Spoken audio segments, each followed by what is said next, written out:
What's up guys? Eto may dumating na naman tayong parcel. So tara, check natin.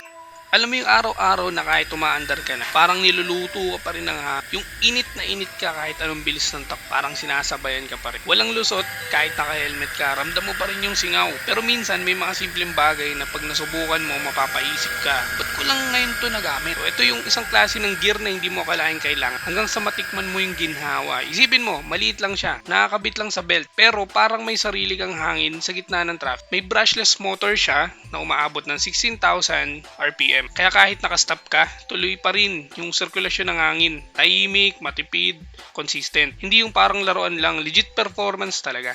5 antas ng hangin. Pwede mong iset kung gusto mo ng chill lang o yung tipong parang may bagyo sa bewang mo. At dahil may 10,000 mAh battery, tatagal siya kahit buong araw mo sa biyahe. Minsan nga abot ng 40 hours, depende sa setting. Tapos ito pa yung maganda, hindi lang siya fan, power bank din siya. So habang naka-idle ka, pwede mo i-charge yung phone mo, GoPro, kahit mic pack mo pa. Hindi ka ma-install sa low bat, hindi ka rin mabubugbog ng init. Kung night ride naman, may LED flashlight at SOS light. Maliit na feature pero malaking tulong pag kailangan mo talaga.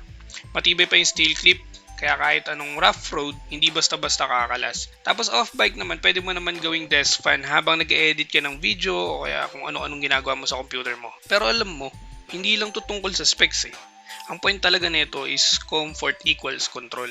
Kapag komportable ka, mas kalmado ka magdesisyon, mas precise yung throttle mo, mas sharp yung focus mo, kasi hindi ka naiirita, kasi yung init nakakairita talaga yan eh. Kasi minsan yung tunay na upgrade, hindi sa makina lang talaga. Syempre, hindi lang din sa mga pipe natin. Syempre, nasa kung maggaano rin tayo ka-relax habang nasa kalsada. Kaya sa dulo, hindi man ito tungkol sa lakas ng hangin, kundi sa gaano kadaling magpatuloy kahit gaano kainit ang daan. At pag rider ka na matagal na sa biyahe, gets mo na yan. Minsan yung simpleng airflow na yan, yun pa yung magpapalakas sa rider eh. So ayun mga paps, yung gamit ko ngayon na fan sa bewang yan yung Aurashare WF10. Sobrang laking tulong lalo na pag trick na trick ng araw sa biyahe. Kung curious kayo kung ano yung exact model na to, nilagay ko na lang sa description yung link, tapos check nyo na lang doon. Hindi to sponsored gusto ko lang i-share kasi legit lifesaver sa init. So ayun, ride safe guys.